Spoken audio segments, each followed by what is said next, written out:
बिस्मिल्लाहिर्रहमानिर्रहीम। अस्सलाम वालेकुम डियर स्टूडेंट्स, मैं हूं Mohammad Zahid Mahmood, lecturer physical education and sports sciences, university of education Lahore, और आप देख रहे हैं मेरा YouTube channel physical education with Zahid. Dear student, today we discuss precautions of sports injuries, कि हम स्पोर्ट्स इंजरीज़ से बचने के लिए कौन कौन से प्रिकॉशनरी मेजर्स अडॉप्ट कर सकते हैं और किस तरह हम इन मेजर को इस्तेमाल करते हुए स्पोर्ट्स इंजरी से बच सकते हैं या स्पोर्ट्स इंजरीज़ जो है वो कम से कम होंगी। तो यहाँ मैंने अपना नंबर भी दिया हुआ है। अगर कोई किसी भी स्टूडेंट को इस टॉपिक के हवाले या किसी और टॉपिक के हवाले से TSO की प्रिपरेशन, लेक्चर फ़िज़िकल एजुकेशन की प्रिपरेशन या इंटरव्यू की प्रिपरेशन के हवाले से किसी किस्म की हेल्प दरकार होगी तो मैं आपकी खिदमत के लिए हाज़िर हूँगा। चलते हैं जी हम अपने टॉपिक की तरफ। प्रिकॉशंस ऑफ स्पोर्ट्स इंजरीज़ में हम कुछ ऐसे मेजर्स हैं जिनको अडॉप्ट करने के बाद हम इंजरीज से बच सकते हैं। नंबर 1 पे है वार्म अप। अब वार्म अप क्यों किया जाता है, ये इसका ड्यूरेशन कितना होना चाहिए, इसमें हम कौन कौन सी एक्सरसाइज कर सकते हैं। तो कोई भी गेम करने से पहले, ट्रेनिंग करने से पहले, किसी स्पोर्ट्स इवेंट में हिस्सा लेने से पहले हमको चाहिए कि हम पहले मुनासिब वार्म अप कर लें, यानी अपने जिस्म को गरमा लें, जिस्म का जो कोर टेम्परेचर है उसको बढ़ा लें, और जिन मसल्स या ग्रुप ऑफ मसल्स से हमने ड्यूरिंग एक्टिविटी या ट्रेनिंग वर्कआउट करना है, जिनसे काम लेना है, तो उनके टेम्परेचर को भी बढ़ा सकें, circulation of blood in the body उसको भी इंक्रीज़ कर सकें। तो ये 5 to 30 मिनट्स तक हो सकता है। It's depend upon activity that you have done in a future, कि आपने आगे कौन सी एक्टिविटी करनी है। It's depend upon the atmosphere, weather, ये आपके एटमॉस्फेयर और वेदर पे भी डिपेंड करता है कि ये टाइम में कमी बेशी हो सकती है किसी भी वार्म अप के लिए। नंबर 2 पे है कूल डाउन।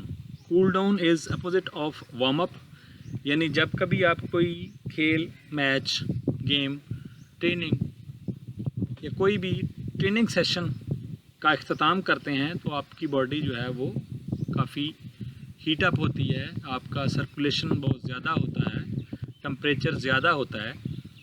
तो इसलिए आहिस्ता आहिस्ता हम कुछ स्ट्रेचिंग एक्सरसाइज करके उस बढ़े हुए टेम्परेचर को, उस बढ़े हुए ब्लड सर्कुलेशन को आहिस्ता आहिस्ता ग्रेजुअली उसको कम करते हैं ताकि हम इंजरी से बच सकें। अगर ऐसी मिसाल है कि बिल्कुल गर्म चीज़ के ऊपर आप ठंडा पानी डालेंगे तो उसका रिएक्शन आपको पता होना चाहिए कि क्या हो सकता है। तो इसलिए कूल डाउन भी है जो है वो प्रिकॉशनरी मेजर्स में से आता है स्पोर्ट्स इंजरीज़ की। अब ड्यूरेशन है कि जब भी आप कभी ट्रेनिंग करें तो आपको पता है कि जब ट्रेनिंग की जाती है तो ट्रेनिंग मैक्सिमम 4 से 5 दिन हफ्ते में की जाती है। उसके लिए वक्फा रखा जाता है दरमियान में, ताकि जो रेस्ट एंड रिकवरी है वो हो सके, ताकि आपकी बॉडी में जो मसल्स में, जो सेल्स में खेल के दौरान, ट्रेनिंग के दौरान, एक्टिविटी के दौरान जो टूट फूट हुई है वो ठीक हो सके और आप कुछ रेस्ट भी कर सकें। नंबर 4 पे है यूनिफॉर्म। यूनिफॉर्म मीन कि आपका लिबास। अगर आप ऐसा लिबास पहने जो खेल के लिए मौजू हो, जिसमें आप चुस्त चालाक नज़र आएँ, जिसमें आपको फ्रीली कोई भी एक्टिविटी जिसमें फ्लेक्सिबिलिटी, एजिलिटी की, कोई भी कोऑर्डिनेशन की परफॉर्म करनी हो तो आप कर सकें। इसीलिए ट्राउज़र्स और शर्ट का इस्तेमाल किया जाता है जिसमें आप बिल्कुल एक्टिव नज़र आते हैं। तो इसलिए जो लिबास है इसका बड़ा अहम किरदार है। अगर आपने खुले कपड़े पहने हुए हैं जो कि आपकी खेल में रुकावट का सबब बन रहे हैं तो ऐसी सूरत में ये आपके लिए इंजरी का सबब बन सकते हैं। नंबर 5 पे है बैलेंस बॉडी। लचक की वर्जिशें की जाएं ताकि ओवर यूज़ इंजरी से बचा जा सके। ओवर यूज़ इंजरीज़ मीन कि आप हद से ज़्यादा जब एक मसल या ग्रुप ऑफ मसल्स की कैपेसिटी या उसकी आप कह लें कि मज़ाहमत से ज़्यादा एक्सरसाइज करेंगे तो ओवर यूज़ इंजरी का शिकार हो जाएंगे। एक जिमनास्ट के मसल्स एक आम आदमी की निस्बत ज़्यादा लचकदार होते हैं। ज़ाहिर सी बात है, जिमनास्टिक की जो सरगर्मियाँ हैं वो फ्लेक्सिबिलिटी वाली सरगर्मियाँ, और यही वजह है कि फ़्लेक्सिबिलिटी जो है बच्चों में और औरतों में ज़्यादा होती है। और जब कभी आप फ्लेक्सिबिलिटीज़ की सरगर्मियाँ देखेंगे, ख़ास तौर पर चाइनी और जापानीज़ फीमेल की या किसी सर्कस में, तो वहाँ पे आपको या तो बच्चे नज़र आएंगे या फिर फीमेल नज़र आएंगी। तो इसलिए जो आपकी बॉडी है वो भी मुनासिब होनी चाहिए, यानी उसमें फ्लेक्सिबिलिटी हो, तो तब भी आप स्पोर्ट्स इंजरी से बच सकते हैं। टेक्निक्स, अब ये बहुत बड़ी चीज़ है टेक्निक।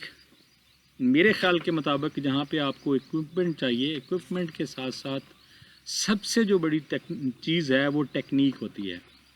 और बहुत बड़ा मसला आ जाए, ये देख लें कि हमारी जो स्पोर्ट्स की गिरती हुई जो सूरत हाल है, इसमें सबसे